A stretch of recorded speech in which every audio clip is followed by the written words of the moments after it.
حضرت عبداللہ ابن عباس رضی اللہ تعالیٰ عنہما، ان سے ایک شخص کہنے لگا، حضرت ایک آدمی ہے بہت نیکیاں کرتا ہے، نفل پڑھتا ہے، تسبیح پڑھتا ہے، وظائف بھی پڑھتا ہے، گناہ بھی کرتا ہے، یہ شخص محفوظ ہے یا وہ دوسرا شخص جو صرف فرائض واجبات پر اکتفا کرتا ہے، زیادہ نفلی عبادات تو نہیں کر پاتا، زیادہ نفلی حج عمرے صدقہ خیرات نفل تسبیحات تو نہیں پڑھ پاتا، لیکن اللہ کی نافرمانی بھی نہیں کرتا؟ ان دونوں میں محفوظ کون ہے؟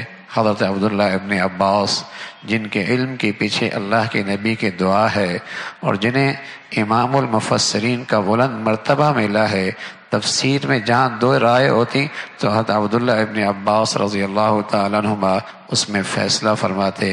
حضرت فرمانے لگے، جو شخص گناہ کرتا ہے وہ ہر وقت خطرے میں ہے، اس لیے کہ ہر گناہ کے پیچھے اللہ کا غضب چھپا ہوا۔ کب پکڑ ہو جائے، کب پکڑ ہو جائے اور دنیا زمانہ تماشا دیکھے،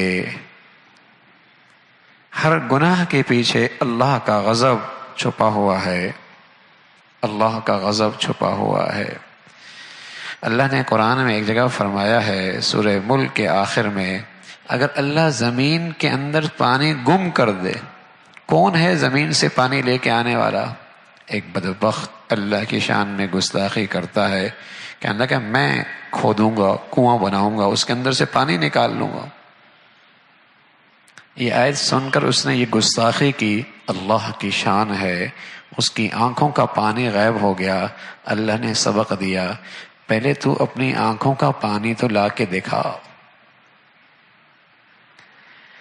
پہلے تو اپنی آنکھوں کا پانی تو لا کے دکھا۔ اللہ کی ہر نافرمانی کے پیچھے اللہ کا غصہ چھپا ہوا ہے۔